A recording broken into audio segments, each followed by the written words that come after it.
Hello, geography students. This is Mrs. Politsky, and I have your notes for Chapter 3, Climate, Environment, and Resources, Section 2, World Climates.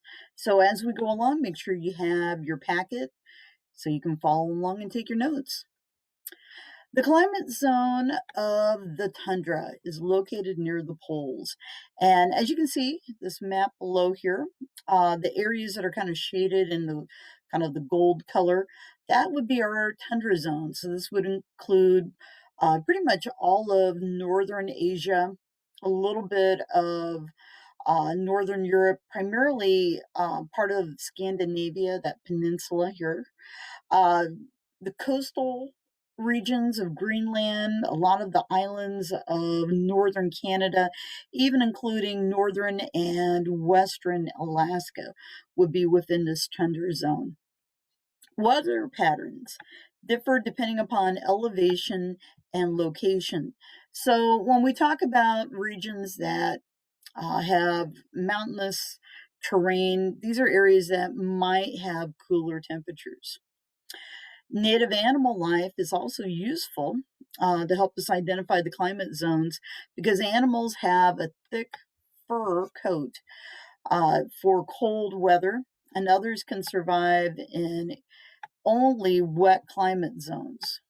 So, the species for the most part will probably dictate the type of climate that they live in. All right, number 4. The climate that is found in central Australia is actually the desert climate. And if you take a look at the map, this region here that's kind of in the rusty kind of color, this would be our desert area. And sometimes this region might be known as the outback in Australia, but it does cover a good portion of the Australian continent. There is no humid tropical climate in Europe because none of Europe is located within the tropics. What's interesting is part of the United States, depending upon where you look, may have that.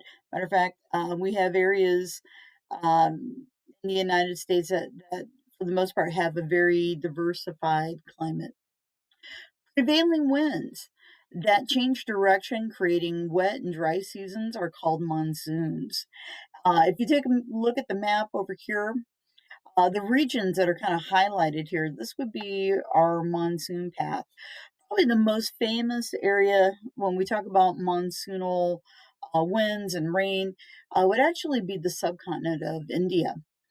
For the most part, these rains really will help establish precipitation patterns for agriculture and such. But a good portion of Africa and parts of South and Southeast Asia are within that monsoon flow. Number 7, when it comes to rainfall, a desert receives usually less than 10 inches of rain per year compared to um, a humid tropical region that might receive anywhere between 70 to 450 inches per year. There are some deserts in the world that actually have, you know, barely 10 inches of rain, and you'd be surprised where those are located. You've got the Atacama Desert down in South America that is one of the driest deserts in the world. The rapid cooling at night in the desert is caused by dry air, but also clear skies. It's not uncommon in the desert that you can have temperatures that are near freezing.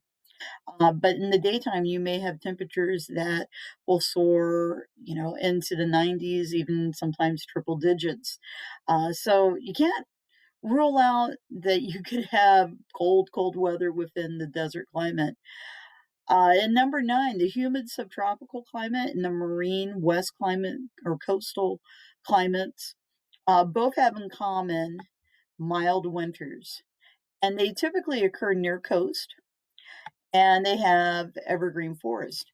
In the United States, when we look at the marine west coast climate, um, you might find that in places like Northern California, Oregon, Washington State. These areas receive moisture from the ocean, and that helps, for the most part, continue the cycle of precipitation.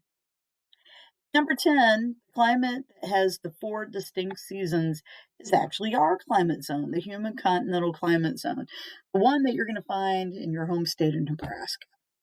And number 11, a common reason for why a climate is humid is because winds carrying moisture from nearby oceans.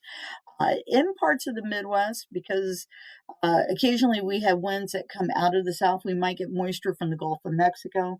That certainly lends itself to creating uh, winter storms and even sometimes your summer thunderstorms. All right, number 12.